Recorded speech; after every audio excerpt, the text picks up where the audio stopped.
Hello and welcome to this month's episode of Picture of Health. I'm your host, Stephen Barnes, and today we're learning all about mosquitoes, how they affect our health and the environment, and what we can do to prevent them from multiplying. In the studio, we have a special guest, Mike Mahler, the Mosquito Control Manager of Polk County, who is now retiring after 29 years with the county. Thank you for joining us, Mike. Appreciate having you here. Great. So tell me, Mike, what was it that first got you interested in mosquito control? Well, my background, I went to college to study freshwater ecology. When I first started in the business, so to speak, it was in aquatic weed control. And a lot of the aquatic weed control in Florida was geared to reducing mosquito populations. There's a certain type of mosquito that attaches to the roots of aquatic vegetation, and to reduce those particular mosquito populations. So that's like their larvae? The larvae attach to the roots of water hyacinths and water lettuce. They're two exotic plants that float on the surface of the water. And to reduce the populations of that species of mosquito, you control those plants. And through that, I came to run the county's program, their aquatic weed program. And then from there, it migrated into both aquatic weeds and mosquito control. So tell me a little bit about, like with mosquito control, there's so many different things that probably have to happen. What is kind of like your typical duties as the manager there? We oversee, the whole mosquito control program for Polk County, and our mission is to reduce disease-carrying and pest mosquitoes for the health and comfort of our citizens. Okay.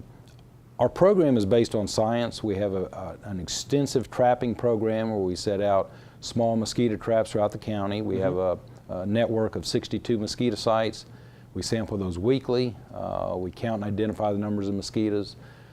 We graph those, put them into a GIS system, so we know where the heavy mosquito populations are throughout the county. I mean, when you determine sites to test, I mean, how do you determine, do you get calls from residents or or do you already kind of have an idea of where these mosquitoes we are at? Primarily concentrate on populated areas of the county. Okay. There's no reason to control mosquitoes in the middle of the green swamp or in the phosphate district where there's no people. Right. Not to mention a near impossible task, probably. Near impossible task, that is true.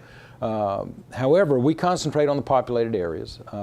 We have years and years worth of data, so we know pretty much from year to year when to expect the mosquito populations to increase. We have, in Florida, there's over 67 species of mosquitoes. In Polk County, we have over 43 species.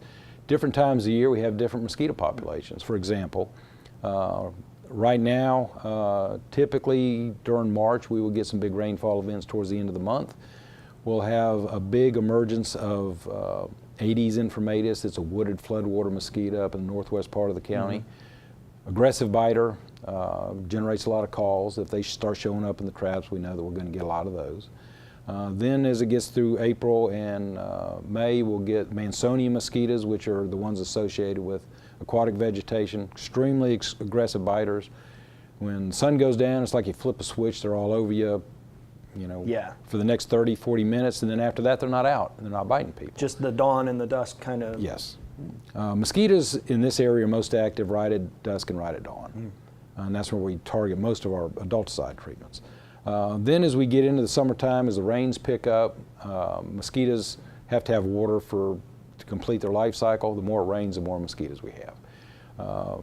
Usually by the end of June, we start getting rains. We typically expect the big mosquito season to start around the 4th of July, and it carries through the end of October. And by just in time for all the parties. And by mid-November, the populations generally drop off. Yeah. And in the summertime, we'll get Culex mosquitoes. That's our most abundant species. Not very aggressive biters, but it does transmit some of the mosquito-borne diseases. Now, I heard some interesting facts about the sex of the mosquito. Some bite, some don't, or only the female mosquito bites. Okay. They take a blood meal for the protein to produce eggs. The male mosquito drinks nectar and doesn't fly very far from where it breeds. Is there a way to target, like when you go out, your biologists we have technitions that go out in the field. Can they target the females? I mean, we target mosquito larvae. Okay.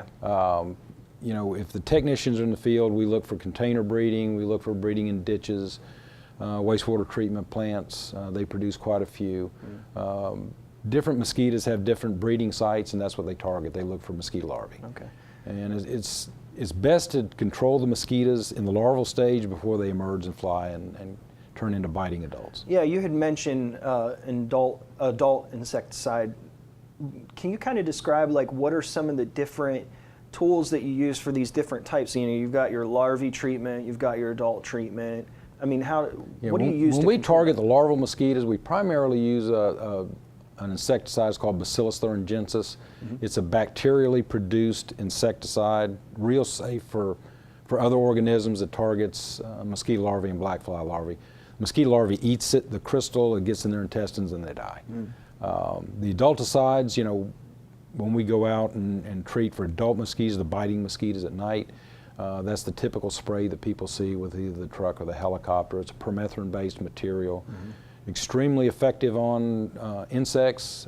It's very safe for humans and mammals. And I think that's probably what people get the most concerned about. They see those trucks driving down the road and the plume of stuff coming out, and they say, "What are you doing in my neighborhood spraying all this stuff?" But it's really fairly safe to humans. It is, and we try not to target where people are out. If somebody's out walking, the truck blower still runs, but we turn the chemical pump off. You know, we try not to spray people when we're out there doing that. Now, I remember doing a little show with you several years back, and you had showed me some of the like GPS stuff and the way that you track where you've been and how much you've talk a little bit about that. It's so interesting. Yeah, everything we do is computerized and science-based. All the trucks have a computerized spray system in the truck. It tracks where the truck's been, if the spray's on or off. It puts out the correct amount of chemical for the speed of the truck. And our trucks are calibrated to put out the right amount of chemical from 10 miles an hour to 25 miles an hour.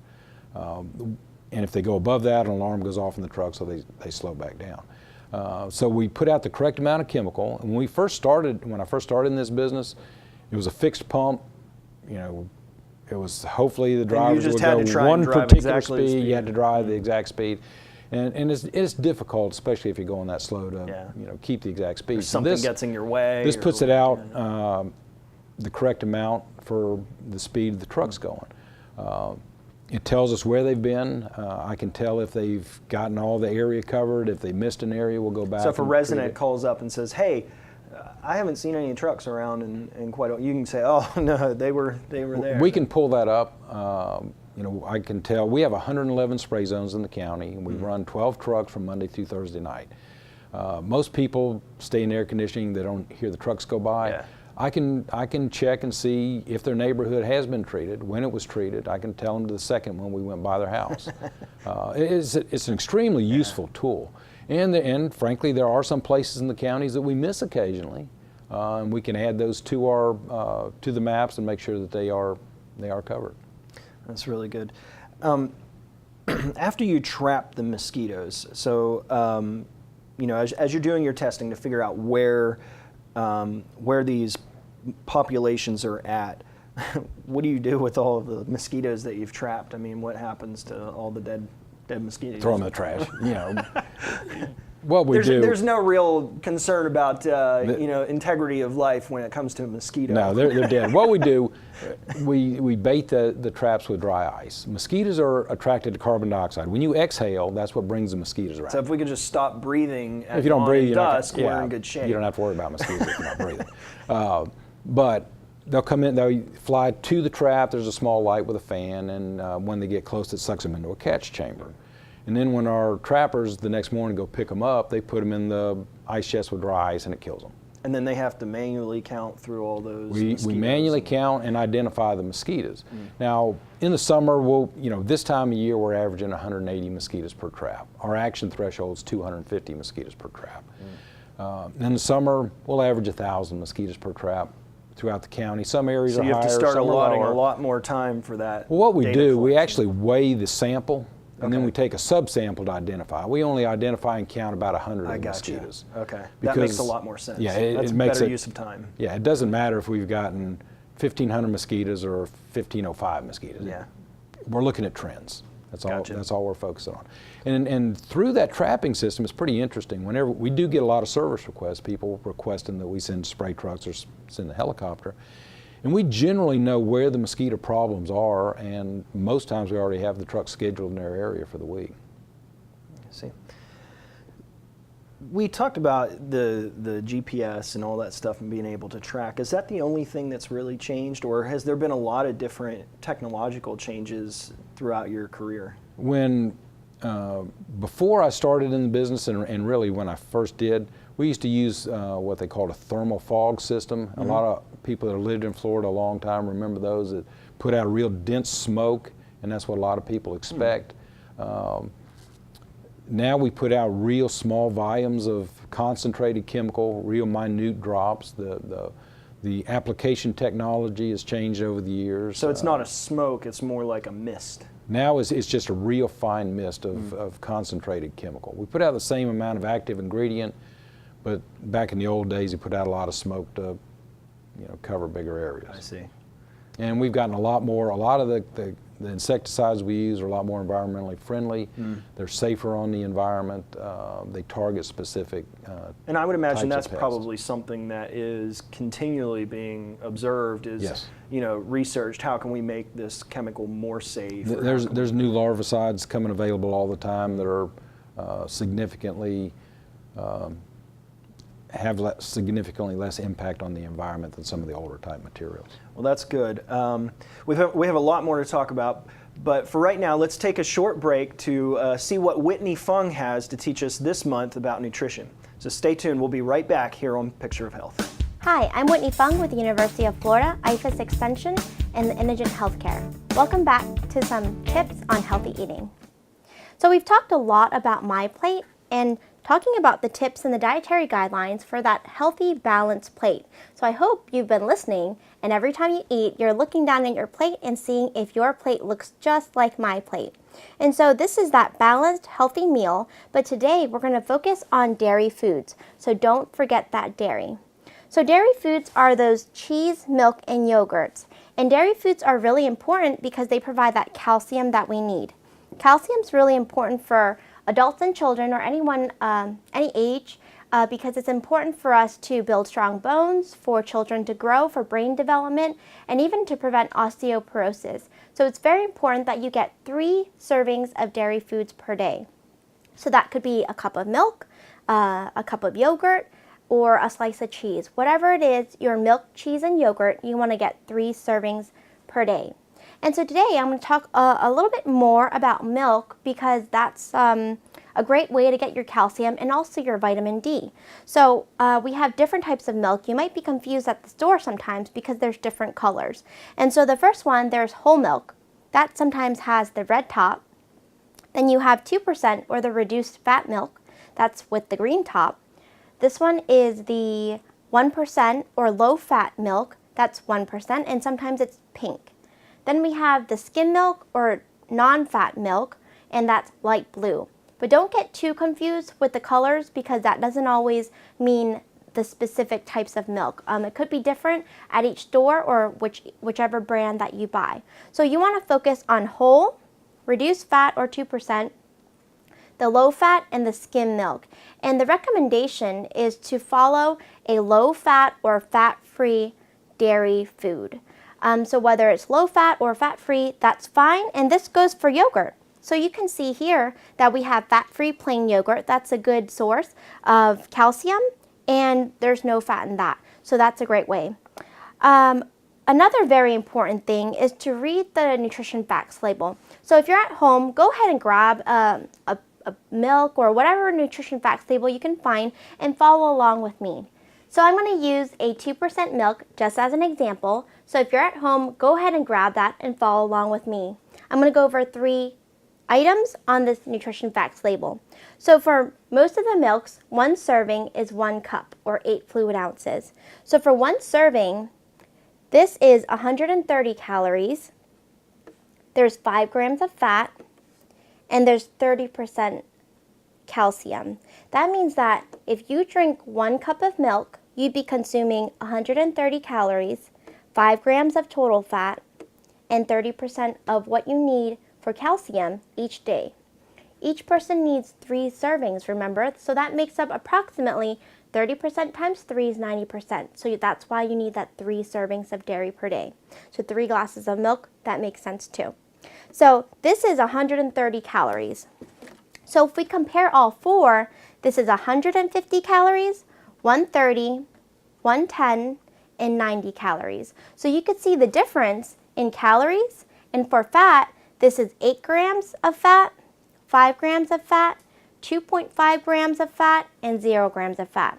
So you could see from the whole milk to the non-fat milk that it decreases in calories and also decreases in fat, whereas they all have the same amount of calcium.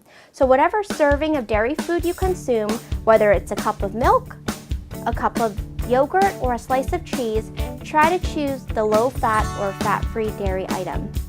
That's all I have for today. See you next time. For more information on this tip or any of the other 10 tips to a great plate, visit choosemyplate.gov.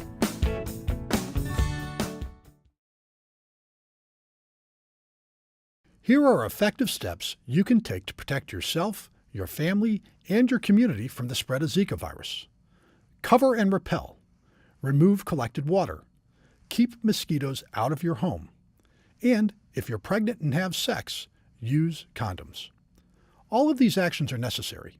Taken together and repeated as recommended, these steps will help protect yourself, your family, and your community from getting Zika. The following video will discuss what you can do to keep mosquitoes out of your home. Use screens on windows and doors, and repair any tears or holes. Stay indoors, away from mosquitoes when you can, and use air conditioning if possible. To keep mosquitoes from laying eggs inside your home, empty and scrub all containers that hold water like vases or flower pot saucers. Do this at least once a week. Mosquitoes like to hide in dark, damp places, so use an indoor flying insect fogger or an indoor spray insecticide to kill mosquitoes. And always remember to follow the instructions on the product label. Protect yourself, your family, and your community from Zika. Remember these steps to keep mosquitoes out of your home. For more preventive actions you can take, go to cdc.gov/Zika. Welcome back to the show. In case you're just tuning in, I'm joined in the studio today with Mike Mahler. He's the Mosquito Control Manager for Polk County.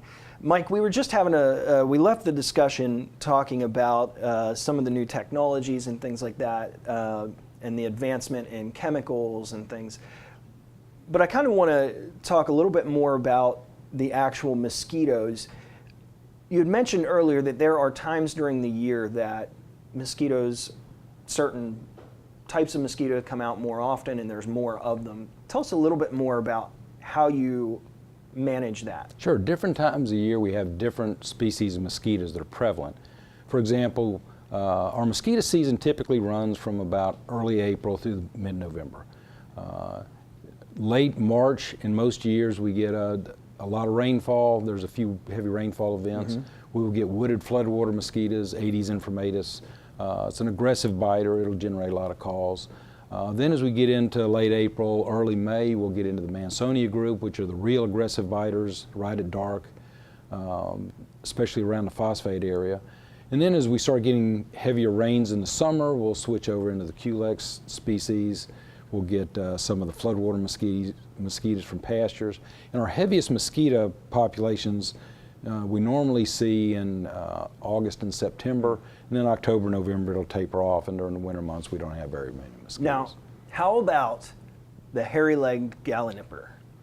That Pseudophora ciliata. Pseudophora ciliata is a floodwater mosquito. When we have real heavy rainfall events in the summer, it'll come off in pastures. They don't live very long, but they generate a lot of calls. They'll bite in the daytime. They're very big mosquitoes.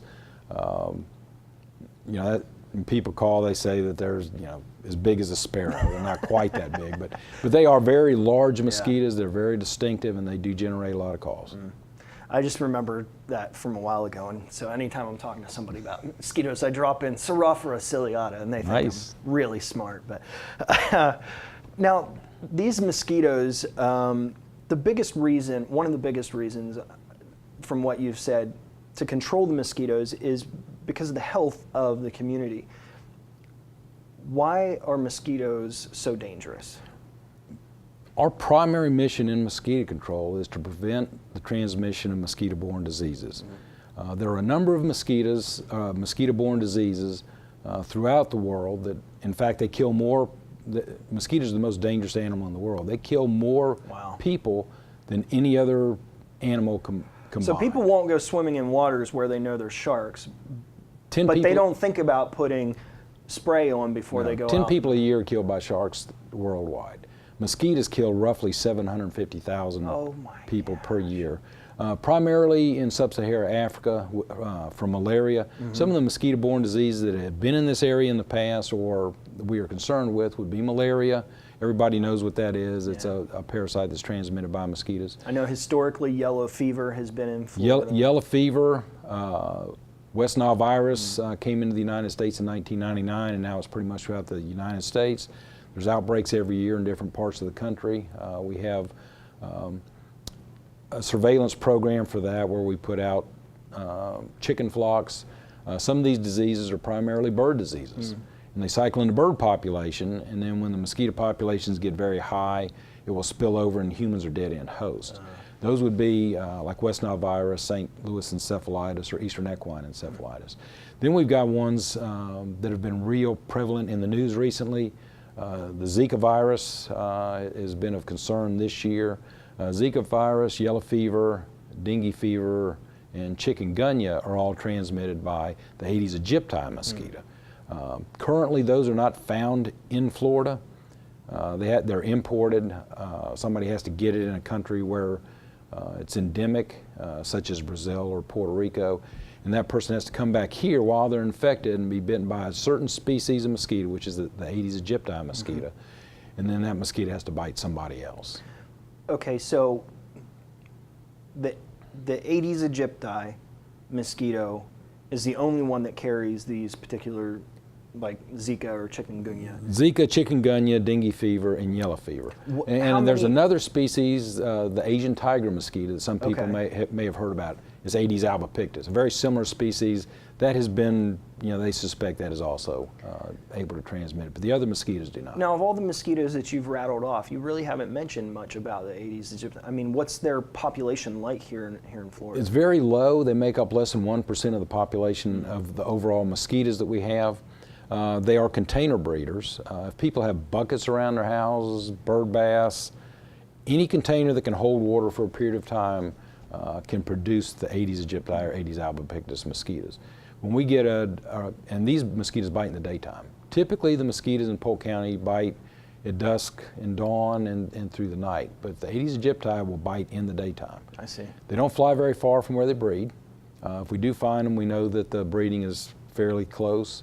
A lot of the inspections, domestic inspections we go on when people call, saying they're getting bit by mosquitoes, people grow their own. Bromeliads. I don't know if you know what those are. Those are a plant. Water plant. They have a center that holds water. Perfect mosquito factories. People put them under oak trees. They're shady.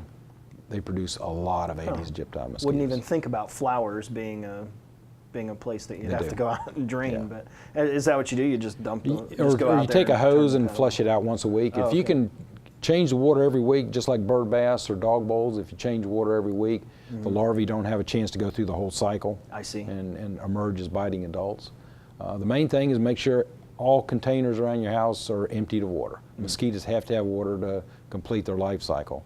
So of all of the hubbub about the Zika virus, and last year we had the chikungunya thing, I mean, really most of these are easily controlled with our own action, making sure that our properties are all these diseases are, so far, people that have them here have picked them up outside of the country. Is that because other countries have higher populations of that particular species? No, they have a lot poorer sanitation There's a lot more places for habits. them to grow. They don't have screens on the windows. People don't have air conditioning. A lot of times poor countries where the disease runs rampant because people don't have screens on the windows. And once it gets out of control, it just barrels on. Yes, it does. It does. And here, we can break the cycle by getting rid of the container breeders, at least for that particular type of mosquito. There are, we talked about the containers being dumped out, but there are some other simple processes to protect yourself from mosquitoes. Just kind of talk about Absolutely. what you can do. Most of the mosquitoes we have bite right at dusk and right at dawn. If you avoid being outside with short sleeve shirts and pants during that period of time, and if you do go out during that time, wear insect repellent. Insect repellents such as DEET, with a high concentration of DEET, just to avoid when the mosquitoes are out. If you do have to go out, wear insect repellent. Excellent. So it's really simple. I mean, you can It is protect fairly yourself simple. from mosquitoes. You can. I think one of the things that's most interesting about our mosquito control is that a lot of people don't even know what's going on. You know I what? mean, there's a lot of time and resources put into controlling these mosquitoes, but That's true. you do such a great job, nobody even Well, notices you're there. we do a really good job in Polk County. In fact, on the numbers of acres that we treat, we generally treat about 1 million acres a year. Wow. And a lot of people don't even know that we've been around. But what people see generally is our spray trucks at night. That's just a small portion of what mosquito control does. We work behind the scenes trying to eliminate breeding areas, taking care of larval mosquitoes, meeting with people, trying to help them clean up their areas. But yeah, we do quite a bit, but people do see the trucks, and that's what they want. They want to see the spray trucks. Of all of the things that that you manage and take care of, and all of the technology that needs to be kept up, and your technicians are out there gathering samples, what do you think is the most difficult part of your job? The most difficult part is just trying to predict the weather. Mosquitoes, the more rain you get, the more mosquitoes you're going to have. Yeah. And from year to year, we know what a normal year is, but some years we have significantly higher mosquito problems than others, and it's all tied to rainfall. Yeah. And Polk County is a very large county. Well, like cold snaps, like we've experienced recently, where maybe a couple days of cold weather. I mean, does that help you guys at all? Does it slow the? During most times, if the temperature at sundown is below 60 degrees, mosquitoes are not active. They're still there, they're resting in the bushes. They're not going to die. But they do not die out even in a freeze. And during dry, and usually in the wintertime it's drier, we don't have as much rainfall, so there's not as much mosquito production. Yeah. So along with being biologists and knowing the characteristics of these mosquitoes, and you've also got to be weathermen. Pretty much. Well, Mike, it's been really enjoyable having you on, and kudos on a great career. You've left a terrific legacy in the mosquito control here in Polk County. And Well, I certainly appreciate it. Thanks, Steve. we look forward to seeing your replacement come in. Carl, I think, is going to be, yeah? Carl Bohaney is my replacement, yes. Yeah, he'll do a wonderful job. Absolutely. Well, Mike, thank you so much for Thanks, coming Steve. in. Appreciate it. That's all the time we have for today. But you can catch up on this episode of Picture of Health all month long at 10 a.m. and 4 p.m. on PGTV, or watch all of our previous episodes on Polk Government YouTube page. I'm your host, Stephen Barnes. Thank you for joining me on this month's Picture of Health.